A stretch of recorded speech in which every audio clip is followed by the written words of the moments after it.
As the drawdown of American forces from Vietnam continued in 1971, what battles tested American resolve and South Vietnamese capabilities? How did the mission of the U.S. Army change during the withdrawal? What happened after American combat forces left Vietnam in 1973? For answers to these questions and more insights, stay tuned. Welcome to the U.S. Army History and Heritage Podcast, the official podcast of the United States Army Center of Military History. The Center of Military History writes and publishes the Army's official history, manages the U.S. Army Museum Enterprise, and provides historical support throughout the U.S. Army.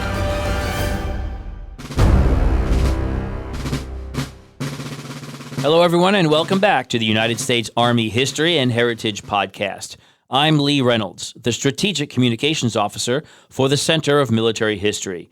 In this, our final episode of a 5-part series on the Vietnam War, we're discussing the Army activities in Vietnam from 1971 to full withdrawal of forces and the eventual fall of Saigon in 1975. Joining me again to lead us through this discussion is Vietnam War historian Dr. Erik B. Villard. Welcome back, Erik. Thanks for joining me again. Great to be here. So Dr. Erik Villard is the digital military historian for the U.S. Army Center of Military History and one of the Army's leading Vietnam War historians.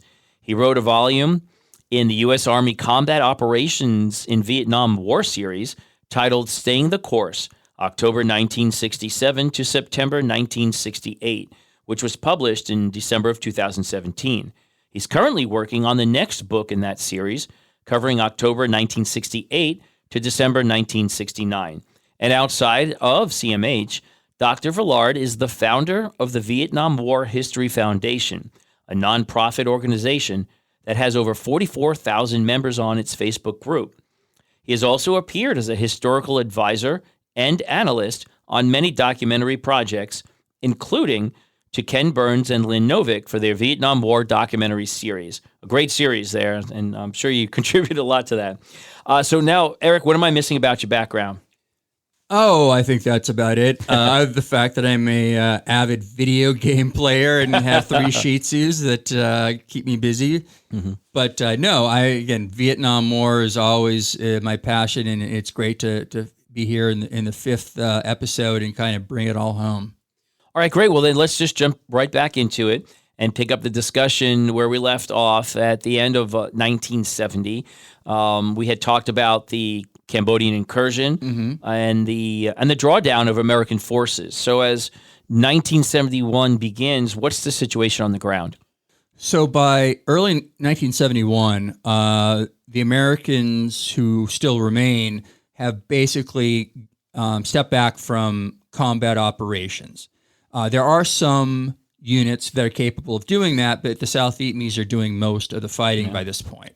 And this is going to be a big test because it is at now the point there aren't enough American ground troops around to do bigger operations. It has to be the South Vietnamese who are going to have to take it from here. So with the withdrawal coming, I know you said we were, I think, a maximum of 540,000 at some point in 1969. Yeah. We're now 2 years later. So about we're under 200,000 and going down. Again, of those troops, there's still a lot of, service support and advisors and other folks. But the number of combat units is definitely shrinking fast.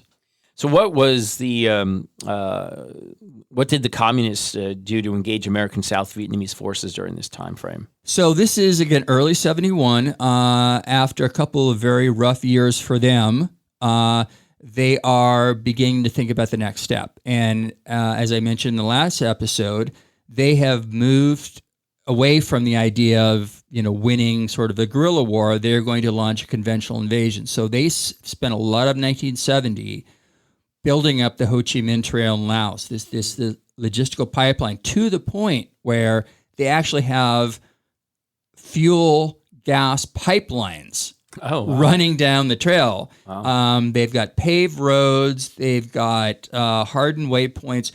They're thinking, again, about a blitzkrieg. So they have to be able to support tanks and trucks and artillery. So this is their big priority.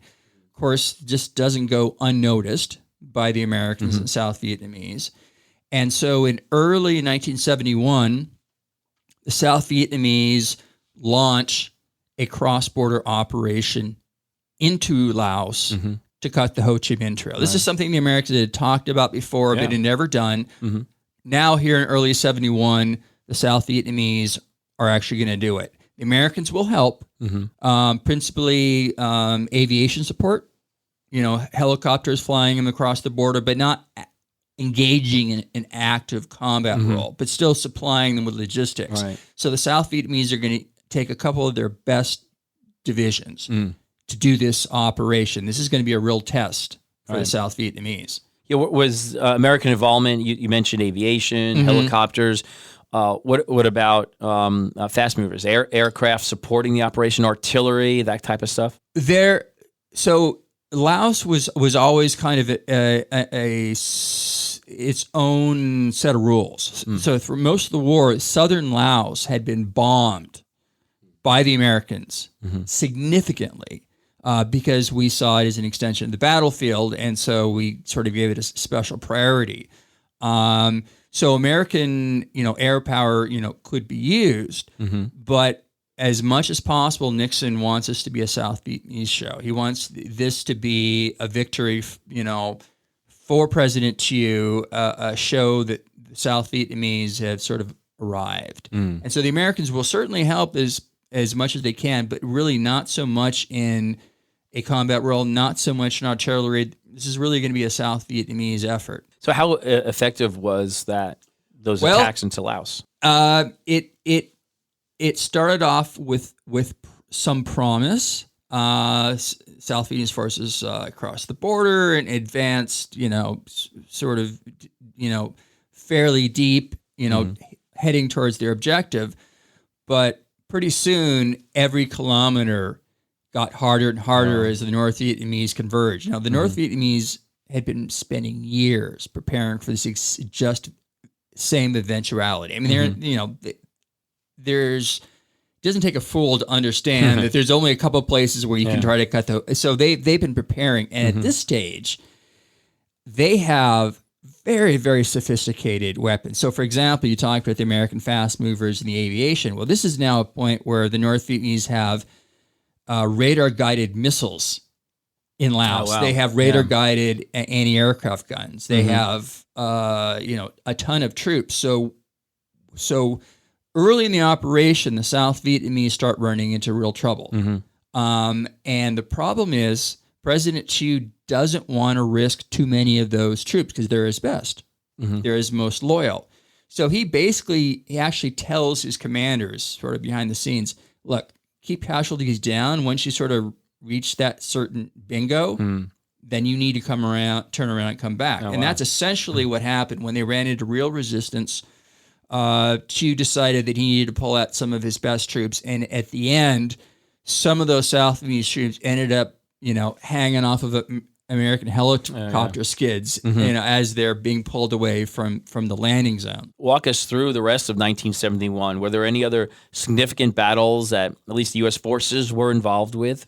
There were scattered engagements where, again, communist forces would attack an American firebase or something like that, but no big U.S. operations. And the communists understand that they're really going to focus their efforts on the South Vietnamese. So when the Americans do fight, it's usually coming to the assistance of South Vietnamese forces.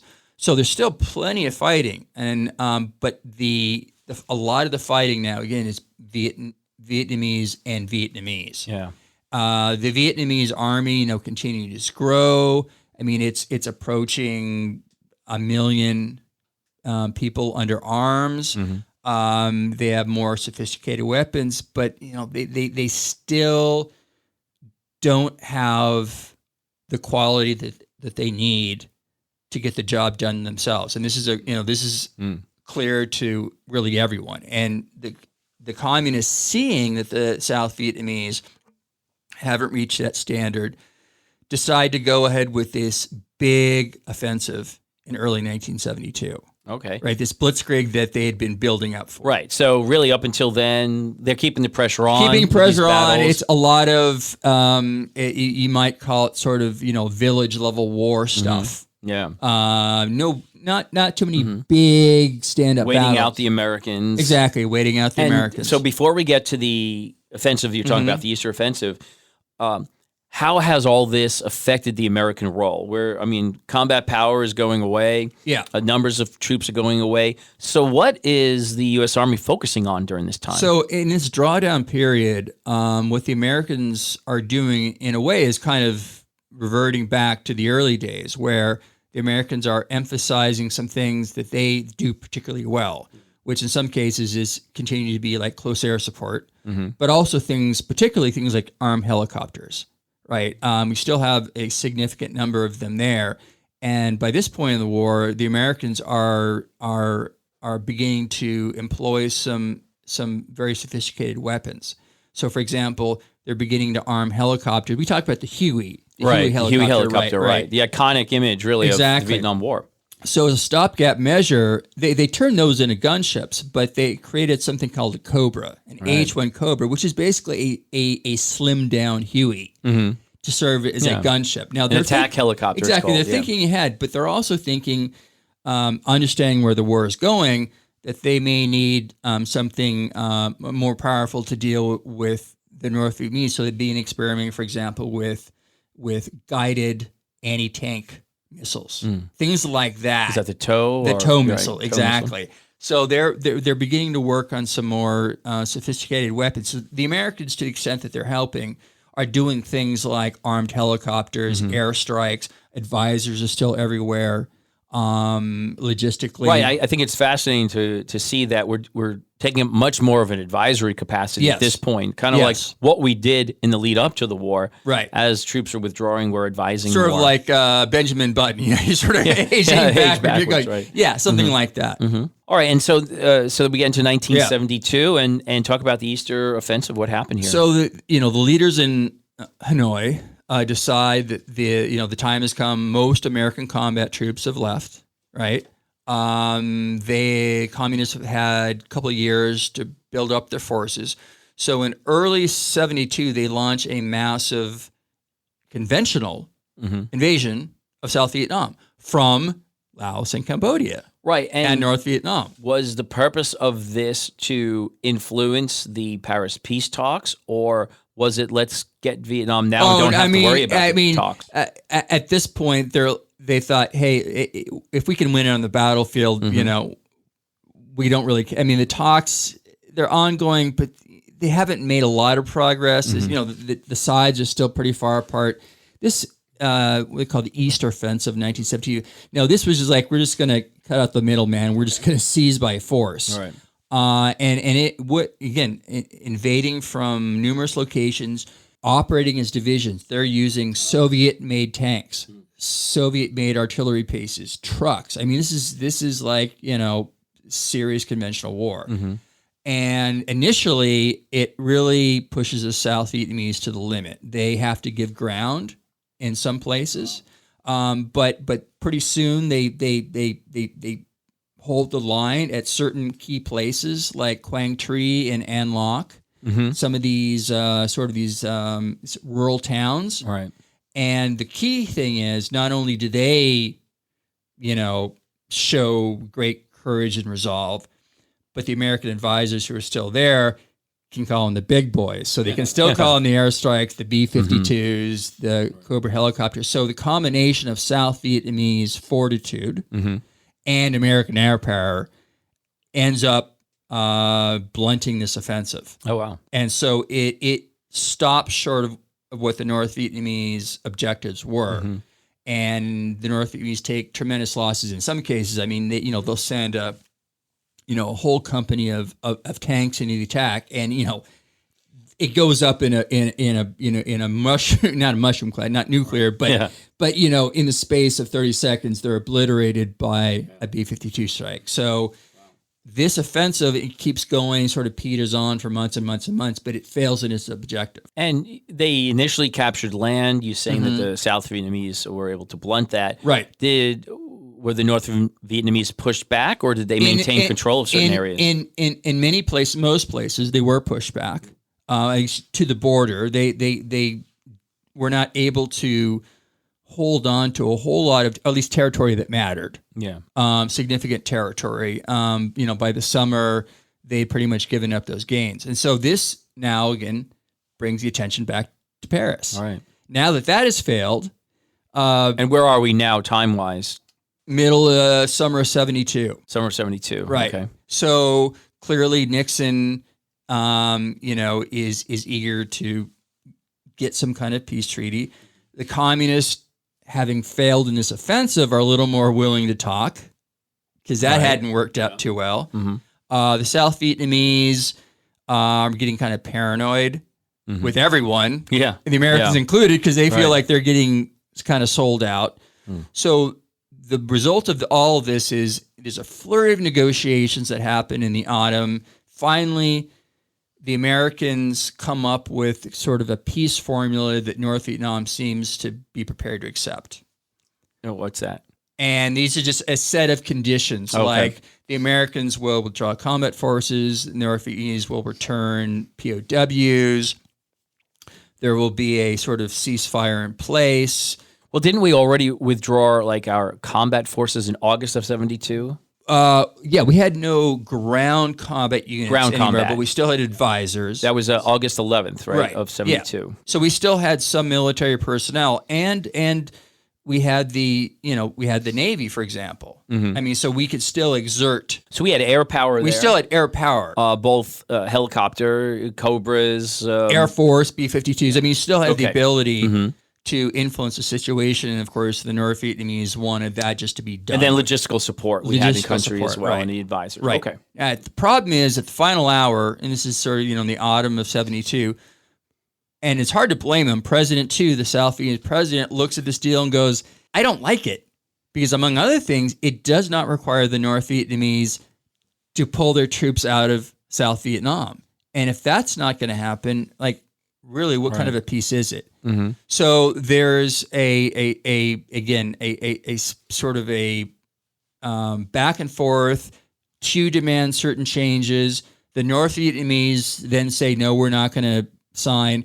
And this leads to a B-52 bombing campaign against North Vietnam, Operation Linebacker 2. Mm-hmm. Sometimes called the Christmas bombings because it happened during that time. Okay. Mm-hmm. So this was the one time in the war when the U.S. actually used B-52s to bomb North Vietnam. Before that, they had been strike fighters of one kind or another. But now these are the B-52s. Right. Again, the big bombers of the day. Big bombers. Yeah. Now, they're not just indiscriminately bombing civilian areas in Hanoi like, World War II. But they are, military targets, destroying everything that is a military value. And did they just do that into North Vietnam, or did they also do that to the logistics bases in Cambodia? No, and Laos? this is a focus on North Vietnam again, and this is very much Nixon's way of saying, "Look, I can keep this up all day. You better come back and sign the deal." Mm-hmm. And how did the president of South Vietnam feel about that? At this point, he understood that his options were dwindling, and the best he could hope for was that after this peace treaty, the Americans, left as troops, they would continue to keep providing the military assistance, which we said we would. Define that, though. So that would, for example, people, though. Not people, but weapons. Weapons, okay. Fuel, money. Would we do airstrikes after this? No. That our combat role would end. So that vital piece of air cover that really protected them during the Easter that would offensive that would go away. Yeah, that would go away. Okay. But in all other ways, we'd still be providing the war material. So that was the best really Tu could hope for at this point. And so indeed, that's what happens. The various powers finally agreed to sign the accords in Paris. And that was in January, wasn't it? January 73? 1973. And then the last date for U.S. Combat was gone, but basically U.S. military or operations would be the 29 U.S. Joint March. Command, like Military Assistance Command Vietnam, or what was Right. left of it, officially stands down on 29 March 1973. Right. So as a military role, the mission ends officially on that day. Did we leave anybody there afterwards in any capacity? Yes, in the sense that, for example, we still had an embassy. Okay. Right. So you had Marine guards at the embassy, and you had Any advisors remain? state officials. Not really. I mean, not to speak of. At least not. Okay. I mean, no. For all intents and purposes, all our military personnel, other than just doing security duties or whatever, were now out of the gone country. as of March 29th, 1973. And that Right. March 29th date is important because I want to jump ahead and just note that a lot of Vietnam veterans would use March 29th as a day to hold ceremonies, but starting in March of 2017, March 29th became a national holiday it was the National Vietnam War Veterans Day. Yep. Yeah, so I think we just passed over. We've had 5 since. So that's a day to honor our Vietnam veterans and with special recognition to our POWs and MIA. Right. Because the MIA, there's still a significant amount, isn't there? Nearly 1,600 personnel are still unaccounted for. Now, the mission to locate or account for them continues. I mean, it's a tremendously honorable and very difficult assignment. The Defense POW MIA Accounting Agency undertakes this with very, very strong Vietnamese help. Yeah, these days, right? And when did that help really? Start getting that from them? I mean, we actually began working to build this thing in the 80s. So by the 90s, actively having teams out combing through jungles looking for remains or signs, and they have been successful in hundreds of cases. Yeah, I mean, we still hear every once in a while somebody is identified, Right. and brought back. So on that March 29th in 1973, the last U.S. forces departed, and I remember I'm old enough to remember watching the homecoming. Yeah, for our POWs. Yeah. Do you remember offhand how many POWs that we had? And what we usually say is it's the acknowledged POWs. Yeah, were released. I just say yeah. And in fact, one of the POWs, and I have some really great photos of his homecoming. Hal Kushner. For those of you who've seen the Burns and Novick Vietnam War documentary, he's one of the people on there who speaks, and he spent a number of years in captivity. He was a 1st Cavalry Division guy, captured, and then came home in '73. And really the lengths that, of course, the DOD, but the Army, went to, and not just the POWs, of course, but their families and the readjustment. I mean, it's incredibly emotional. I just saw Hal Kushner a month or two ago. He's still working as an ophthalmologist. Right. Yeah. And then, people like Senator John McCain, he was released then too. Emotional time. Yeah. Some healing going on, Yep. I think, in the United States at that point. So now that we're out of the war officially, a change, right? Because we've had a draft, an army that's been drafting people at least through the duration of this. I don't know if it went away after Korea or what. There have been periods in our history where we have instituted a draft in wartime or sometimes in peacetime, but it was really during and after World War II that the draft not only went into effect but stayed because of the Cold War. Right. But at the end of the Vietnam War, really sort of the end of '73, we do away with the draft and move to an all-volunteer force, which, of course, we have today. And that was a big, change. Yeah, almost 50 years of an all-volunteer force. And it's a testament, I think, to the nation that, a military as strong as ours, as fierce, that it's all volunteer. And again, I've talked to people from other countries who I've told them that. I mean, in recent years, and they don't realize that. People don't understand because there is mandatory service, if only for 6 months, right? Or a In year, a lot of places. in a lot of places around the world, even in Europe, and they can't believe that we're an all volunteer force. Yeah, and again, just to be clear, a significant number of soldiers in Vietnam, were drafted and fought, just as well. Oh, right. So there's not that, Yeah. but in the modern era, there is something special about stepping forward and raising your hand and saying, "This is what I want to do. I want to serve our country." And I will say that a lot of those draftees, they went on to have amazing careers. Absolutely. And just from a personal note, when I started, I was enlisted initially, but then did ROTC and in the early 80s. And my instructors, my NCOs, E6s up through Sergeant Major, they were Vietnam War draftees. And they made a life out of it. And even that one E6 that I had, he retired as a Sergeant Major. Great people. Absolutely. Great I mean, service.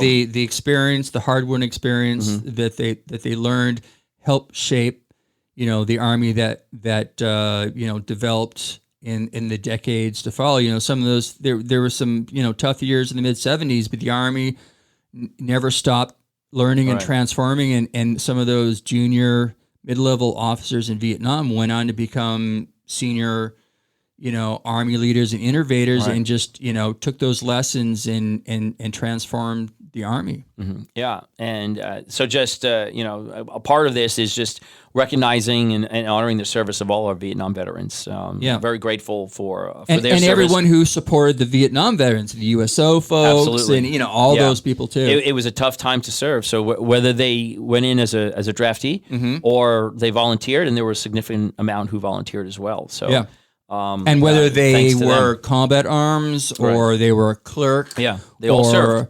Doesn't matter. They all served. Absolutely. And I know some people I've spoken to who actually volunteered, didn't go to Vietnam, they went to Europe. Much to their own surprise. So great. No, so it's important to recognize the service of all of our veterans, and we're very grateful for that. But now after 1973, what happens in Vietnam? It's sort of the final chapter of that is it's a tragic one in many ways. The South Vietnamese continue to fight valiantly. The war never ends for them, but by 74, situation is becoming untenable. Back home here in the States, of course, we have the Nixon. The Watergate drama, and Congress basically says, okay, we're cutting off funding for Southeast Asia. We don't want to go back.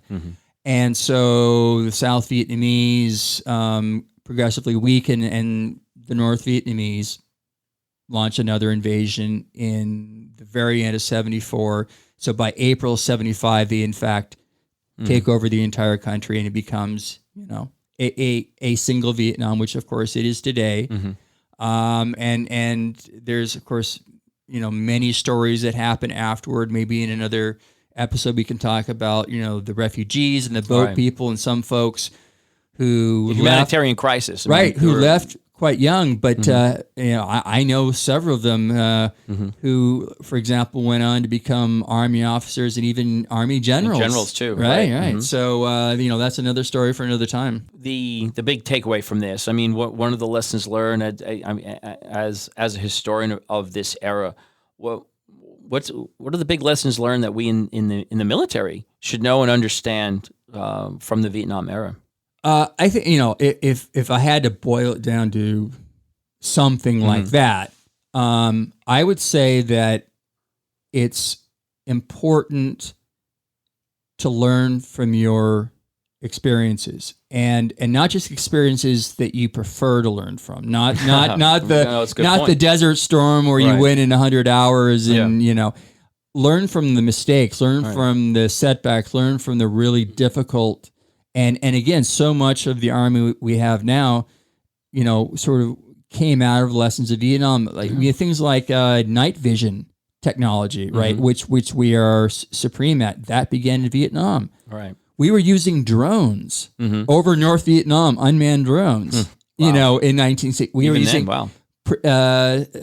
precision guided munitions. We were using all sorts of sensor technology. I mean, things that we take for granted today, they were developing back then. So we still very much owe a lot to that generation. Yeah, and very again, once very grateful for their service, and it's fitting that we now have the National Vietnam War Veterans Day to recognize. I mean, and of course, there are other days like Memorial Day and Veterans Day, which are significant in their own way. But the Vietnam veterans, ought to have their due. And so March 29, let's make it special.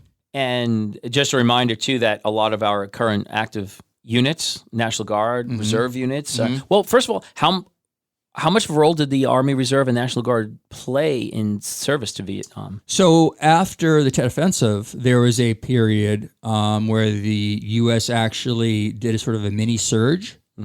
And so it actually did send over a number of National Guard and some reserve units, and most of them served for about a year or so. But primarily throughout the war, it was an active duty mission, right? Not not like what we've seen in recent wars, right? Not how we tend to fight now. Okay. And again, nothing against the National Guard or reserves. It just at the time it was so politically sensitive. But with the draft, we had a larger military force at the time. It wasn't like the old volunteer force now. Right. Yeah, because part of the overall force is all these. Although days I will say, and that's another thing that a trend we started in Vietnam, which I guess you can have different feelings about, is the use of contractors. Oh yeah, because we relied on a couple Kellogg, Root Brown, PA&E, some big contracting companies to do some important work in Vietnam that might otherwise have been performed by military personnel, and part of the reason was space limits.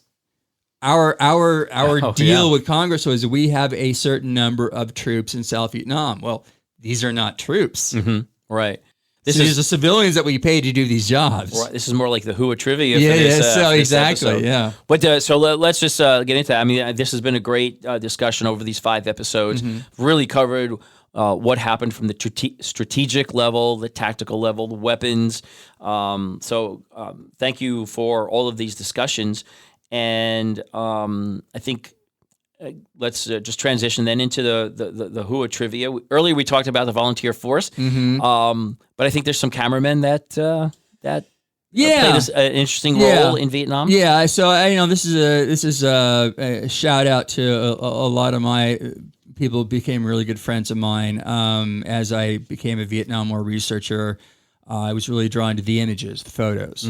So many, and so many of them were not from UPA or AP or the commercial. These were Army photographers. Right.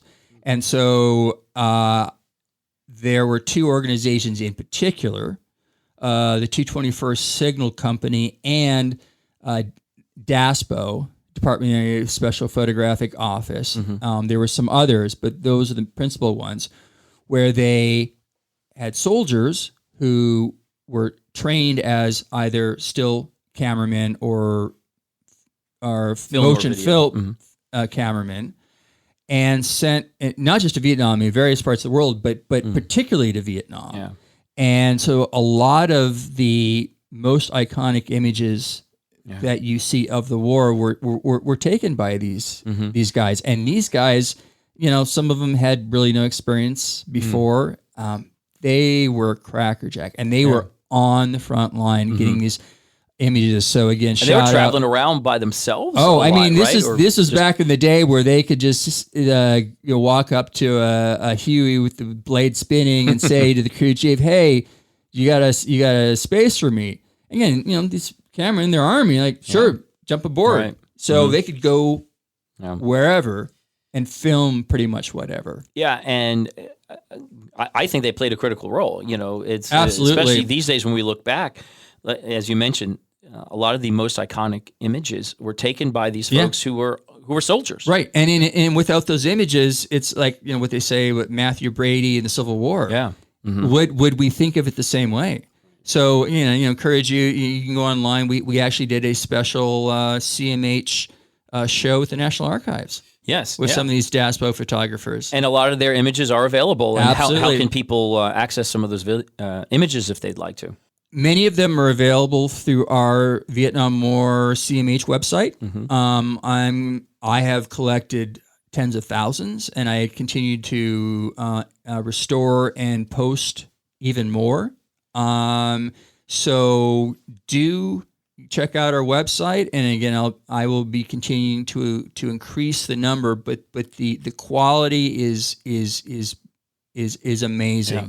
And I personally, I hope we can maybe do a special exhibit at the National Museum of the U.S. Army some point. We'll have to talk with them We'll about have to that. talk about that. Absolutely. Well, thank you so much, Erik. This has been a fascinating 5 episodes on the Vietnam War, and thanks for all your time and your efforts here at the Center of Military History, and we look forward to your new publication coming out that you're working on.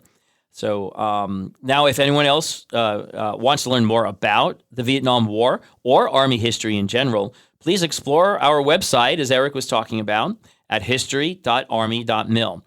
And you can also access all of our publications from the website. They are available as free PDF downloads, or you can purchase them from the Government Publishing Office. And if you want to experience Army history every day, be sure to visit our social media sites on Facebook, Twitter, and Instagram. And join us every week on this podcast for more in-depth discussions about Army history, as we cover topics from all eras of the U.S. Army history, examining battles, soldier experiences, equipment, weapons, and tactics. Thanks for joining us today on the United States Army History and Heritage Podcast. For the Center of Military History, I'm Lee Reynolds, and until next time, we're history. The views expressed in this podcast reflect those of the speakers and do not necessarily reflect the views, policies, or opinions of the U.S. Army or Department of Defense. For more information about the Army's proud history and heritage, go to history.army.mil.